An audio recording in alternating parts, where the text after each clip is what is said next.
Now this is a mountain view.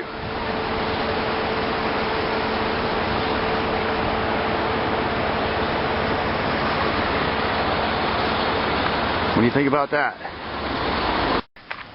Yeah, Trapper Jack's home again. I like to turn my fire pits into a monument. The crabs, another crab.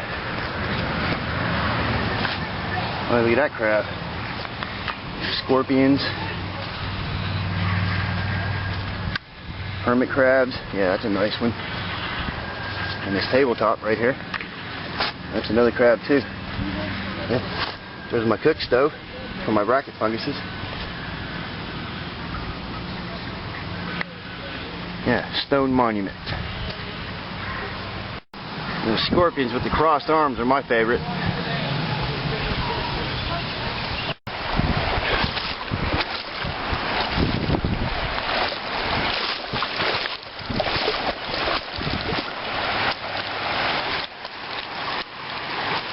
Yeah, I took my shoes off.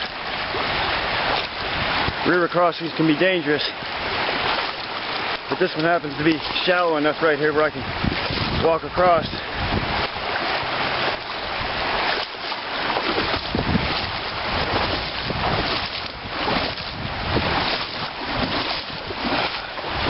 Boy, this water's cold.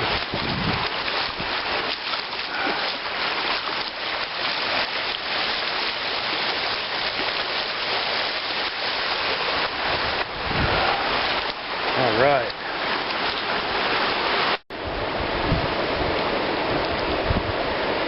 What I found here. Crayfish claw.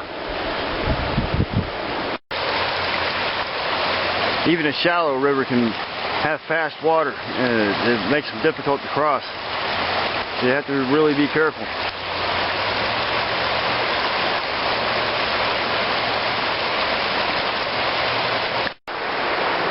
I don't withhold myself to any single constraint. Modern survival, or primitive survival, it's all the same technology, and I make use of both. Surviving here in the Smoky Mountains, you have to be resourceful and accurate in everything you do. This evening when I turn in, I'm going to take these hot rocks that have been baking by the fire, and I'll put them inside my shelter. And it'll keep my shelter warm for several hours tonight. And you see it's a quite large stone. It'll work perfect. I'll put this stone back in the fire pit.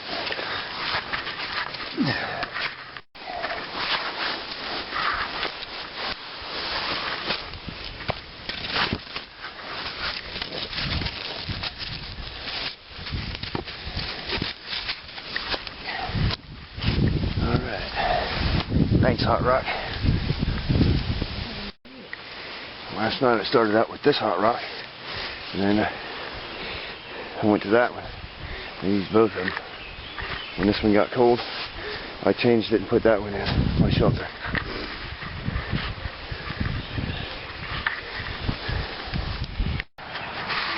A good little stove right here. 2 bracket wicks, 3 stones, some oil.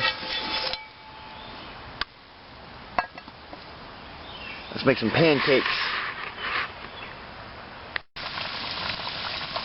How about French fries?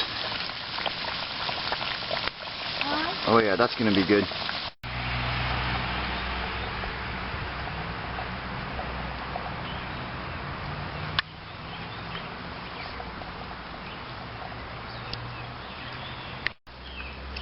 And when the bubbles pop to stay open, then you flip them.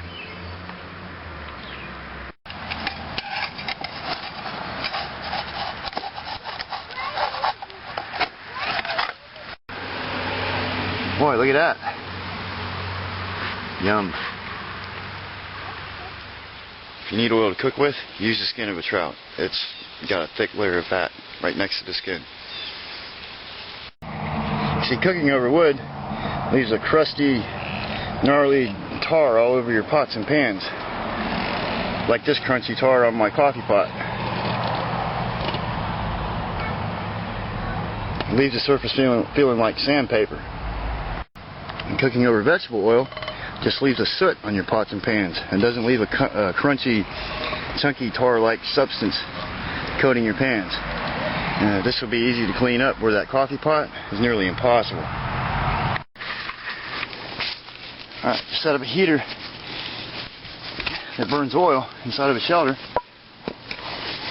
First, we need a good solid base. It's stable, doesn't rock around. Okay. Shim up if we have to. Make sure that your oil vessel is leveled as well as it can be.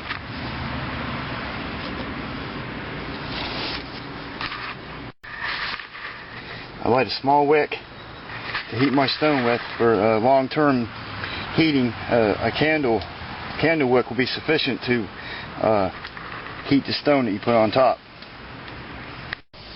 Okay, see, I use a nice thick stone. Something that'll take a candle flame without cracking. A thin stone will overheat quickly and break. A thick stone will take the heat without cracking quite so easily, although they will break down over time. Just overnight, this one will last well as I'd like it to. See, little candle flame underneath. And in about an hour, this stone will become nice and warm, and it'll radiate heat, and it'll put out enough warmth to heat my shelter tonight in the freezing temperatures that we're about to get. In a well-ventilated shelter like this, you won't have to worry about carbon monoxide poisoning. Now, these bracket fungus wicks will burn for 15 hours or more.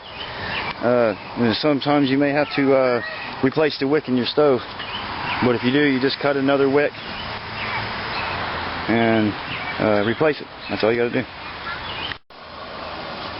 And at last, 14 hours later, when the oil's almost gone, look what happens. When this cools off enough to touch, I'll carry it out of here. There's nothing like the quiet and solitude of a mountainside.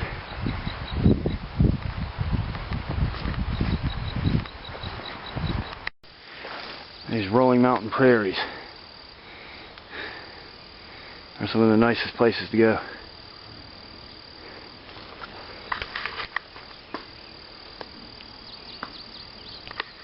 Yeah, that's spectacular. Wild animals like these free-ranging ponies are a common sight here also. Oh, look at that, huh? Beautiful.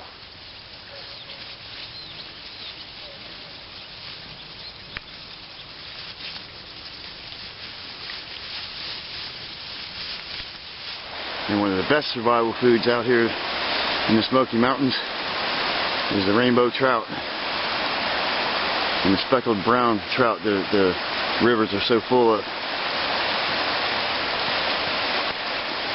Oh yeah, that's going to be good.